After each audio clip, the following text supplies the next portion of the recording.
नमस्कार, city week news पर आप जुड़ चुके हैं साक्षी सोनी के साथ। आप सभी को पता है कि किसान आंदोलन जो है लगातार तूल पकड़ता हुआ नजर आ रहा है।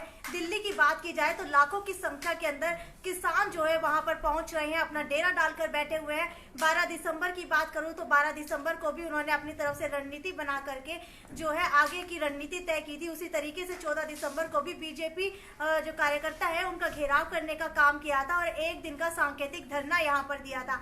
आज मेरे साथ हिसार के विधायक डॉक्टर कमल गुप्ता जुड़ चुके हैं। इनसे जानने की कोशिश करेंगे कि किसान आंदोलन की तरफ जो है भाजपा क्या रवैया है। सर, सबसे पहले आपसे जानना चाहूंगी कि आज आप लोगों की तरफ से प्रेस कॉन्फ्रेंस ऑर्गेनाइज की गई है। इतना लंबा वक्त हो चुका है किसान आंदोलन को, लगभग जो है आज 21वां दिन है और उसके बाद आज प्रेस कॉन्फ्रेंस आयोजित करके आप जो है मीडिया से रूबरू है, तो किस बारे के अंदर जो है ये प्रेस कॉन्फ्रेंस आयोजित की गई?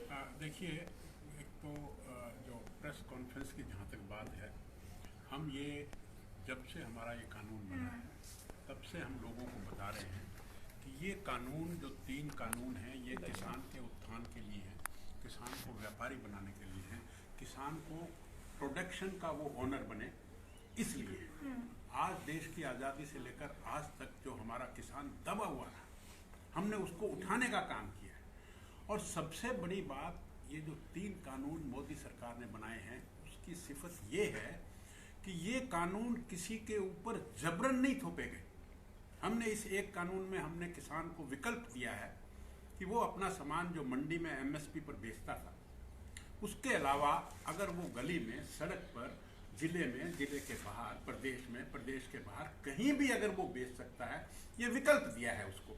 तो इसमें कोई नेगेटिव बात तो हो ही नहीं सकती। तो सर, हमने उसको विकल्प दिया। विकल्प तो पहले भी था, कानून आने नहीं, पहले नहीं था। पहले भी किसान जो है कहीं पर भी नहीं बेच सकता था, पहले नहीं बेच सकता था। ये हमने उसको विकल्प दिया है। और मैं अगर आपका कहना मान लूं भी पहले भी था और हमने उसको विकल्प दे दिया, तो इसमें ऐतराज वाली क्या बात है? फिर तो कहीं ना कहीं किसान कह रहे हैं कि मंडियां जो है खत्म हो जाएंगी, मंडी देखो, ये जो क्योंकि सर एक स्टेट के अंदर पहले लागू किया गया था, वहाँ के किसान भी जो है डर की ठोकरें खाते हुए नजर आ रहे हैं। डरना तो, अब डर का तो कोई इलाज नहीं है ना जी, डर का तो कोई भी इलाज नहीं है। हमने उनको एक विकल्प दिया है और साथ में हमने उनको ये कहा है कि एमएसपी रहेगी और मंडियां भी रहेंगी। और एमएसपी, हम तो सारा सामान हमने ये खरीदने की खरीदा भी है, हमने सारा सामान, और आगे भी खरीदेंगे।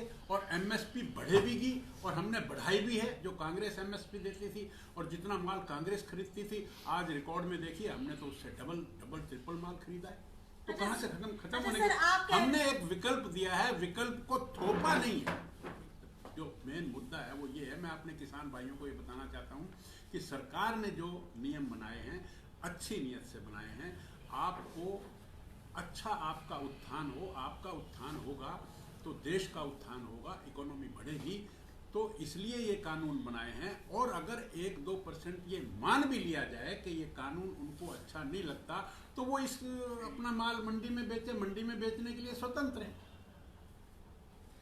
हमने उनको कहा है कि कॉन्ट्रैक्ट करें। अब किसी व्यक्ति को बिजनेस से या कॉन्ट्रैक्ट से डर लगता है तो वो ना करे। हमने कॉन्ट्रैक्ट करने के लिए उसको फोर्स नहीं किया। ये बड़ी सिंपल सी बात है। जो इसकी जो तीनों नियम जो बनाए हैं, इनकी जो बेस है, जो क्वालिटी है, वो ये है कि हमने ये नियम किसी पर जबरन थोपे नहीं।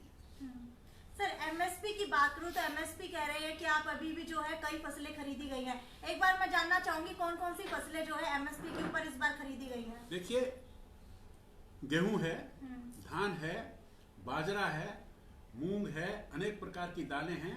तो ये सब चीजें हमने एमएसपी पर खरीदी। सर, जब ग्राउंड जीरो के ऊपर हमने रिपोर्टिंग की तो कई किसानों का कहना है कि लगभग जो है बहुत कम किसानों की सरकारी खरीद हुई है और वो भी सिर्फ ये बता दिया जाता है कि कहीं पर मेरा दावा है गीला है या फिर इस तरीके की कमियां निकाल दी जाती है। मेरा दावा है कि पूरे हिंदुस्तान में हरियाणा में सबसे ज्यादा माल हमने खरीदा है जी। सबसे ज्यादा प्रकार की फसलें हमने खरीदी हैं। रही नमी की बात, तो एक मशीन लगती है, मशीन में अगर नमी होगी तो नमी की कटौती होती है। ये सब जगह होती है, ये कोई बात नहीं। सर, एक क्वेश्चन आपसे जानना चाहूंगी कि प्रधानमंत्री नरेंद्र मोदी कह रहे हैं कि किसान कहीं पर भी जाकर के अपनी फसल बेच सकता है, वहीं पर मुख्यमंत्री मनोहर लाल ट्वीट कर कहते हैं कि हम राजस्थान के किसान को यहाँ पर आने नहीं देंगे और ना ही बाहर के किसानों की खरीद जो है हरियाणा के अंदर होगी, तो इसमें से कौन सी बात जायज माने? नहीं, इसमें देखिए बात समझने की है। किसी भी चीज का जवाब हाँ या ना में देना संभव नहीं होता। हरियाणा गवर्नमेंट है, हरियाणा गवर्नमेंट हरियाणा के किसानों का माल खरीदने के लिए तैयार है। हरियाणा के लोग बाहर जाकर बेच सकते हैं, वो एक अलग बात है, लेकिन हरियाणा की जो गवर्नमेंट है वो हरियाणा के लोगों को सब्सिडी देने के लिए तैयार है, हरियाणा का माल खरीदने के लिए तैयार है। लेकिन अगर राजस्थान वाले यहाँ आकर बेचेंगे तो वो हम खरीदने के लिए तैयार नहीं है। बेचने के लिए वो स्वतंत्र हैं, लेकिन हम खरीदने के लिए तैयार नहीं है। अच्छा, दो बातों में फर्क। अच्छा, तो सर राजस्थान में राजस्थान का माल, राजस्थान की गवर्नमेंट जो कांग्रेस की गवर्नमेंट है वो वहां खरीदने में सक्षम नहीं है, इसलिए वहां का किसान दुखी है, इसलिए वहां का किसान बाहर भागता है, हमारा किसान बाहर नहीं भागता। कमल जी, सिर्फ ये राजस्थान की ही बात है क्योंकि सरकार दूसरी है, या फिर अन्य राज्यों के ऊपर भी ये बात लागू होती है? बिल्कुल सभी राज्यों के ऊपर। अच्छा, जहाँ पर भाजपा की सरकार है वहाँ पर खरीदी जाएगी? कहाँ? जहाँ पर भी भाजपा की सरकार है राज्यों में, वहाँ पर खरीद होगी हरियाणा में? नहीं, भाजपा की मध्य प्रदेश के जो किसान हैं वो मध्य प्रदेश की सरकार लेगी उनका माल, और राजस्थान की जो किसान हैं उनका माल राजस्थान की सरकार लेगी। लेकिन राजस्थान की सरकार वहां का माल लेती नहीं है, इसलिए बेचारे धक्के खाते हैं वो।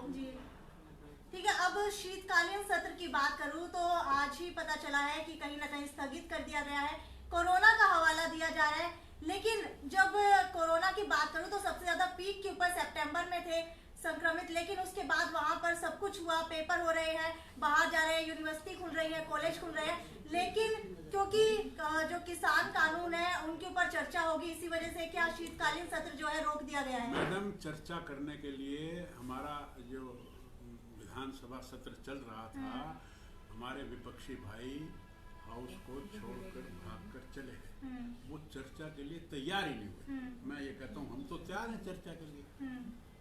तो सर आगे अब किस तरीके से आप लोग जो है किसानों को संभाल पाएंगे? किसानों को संभाल लेंगे, कोई ऐसी बात नहीं है। थोड़ा भ्रम है, विपक्षियों ने उनको थोड़ा भ्रम में डाला है, और हमारे आदरणीय प्रधानमंत्री जी ने कहा है कि उनके 24 घंटे द्वार खुले हैं, सारी टीमें बातचीत करने के लिए तैयार हैं। लेकिन अगर कोई जिद करेगा कि नहीं ये 3 कानून वापिस लो, तो ये जिद अच्छी बात नहीं है, इसमें देश का भला नहीं। सर, एक सोशल मीडिया के ऊपर सबसे ज्यादा मैसेज ये चला हुआ है कि इन 3 कृषि कानूनों के अंदर ऐसा क्या है कि पूरे देश को समझ नहीं आ रहा, सिर्फ भाजपा सरकार को ये जो कानून है वो समझ आ रहा है। तो एक बार वो बता दीजिए कि ऐसे कौन से पॉइंट्स है इसके अंदर? पूरे देश को समझ में आ रहा है, और ये जो कानून बने हैं ये किसानों को हमने विकल्प के तौर पर हमने दिए हैं, ये किसी पर जबरन नहीं थोपे गए हैं, और इसमें हमने किसानों को आज़ादी दी है, किसानों को व्यापारी बनने का मौका है, किसानों को इंडस्ट्रियलिस्ट बनने का मौका है, किसानों को कॉन्ट्रैक्ट करने का मौका है। ये सब मौके हमने किसान के उत्थान के लिए, देश के उत्थान के लिए दिए हैं, इसमें कोई डरने की बात नहीं। सर, एक आखिरी क्वेश्चन पूछना चाहूंगी कि हिसार एयरपोर्ट का विस्तारीकरण हो रहा है, हाईवे जो है बंद कराने की बात कही जा रही है, तो उसको किस तरीके से आप ये देखते विषय हैं? बहुत लंबा है, और मैं समझता हूँ कि ये बड़े गौरव की बात है कि हिसार का एयरपोर्ट वर्ल्ड का सबसे टॉप मोस्ट एयरपोर्ट बनने जा रहा है। ये एक अच्छी बात है, और फिर बाद में इस विषय पर बात करेंगे। सर, किसानों के लिए संदेश दे दीजिए। वैसे किसानों के लिए मैं किसान भाइयों से अपील करता हूँ कि ये जो 3 कानून हैं ये उनके उत्थान के लिए हैं, उनको एक विकल्प के तौर पर हमने दिए हैं। इन विकल्प को वो अगर अपनाएंगे तो उनकी तरक्की डेफिनेट है, और आप सब से मैं अपील करता हूं कि ये एजिटेशनल अप्रोच छोड़कर और देश की प्रगति में हिस्सा लें। तो ये थे हमारे साथ हिसार से विधायक डॉक्टर कमल गुप्ता, जिनका साफ तौर के ऊपर कहना है कि सभी के सभी जो ये कानून लाए गए हैं, तीनों कृषि कानून जो है किसानों के हक के अंदर है। आगे आने वाले दिनों के अंदर देखते हैं कि भाजपा की किसानों से संवाद साधने की रणनीति किस तरीके की रहती है। तब तक आप जुड़े रहिए मेरे साथ सिटी बिग न्यूज पर। नमस्कार।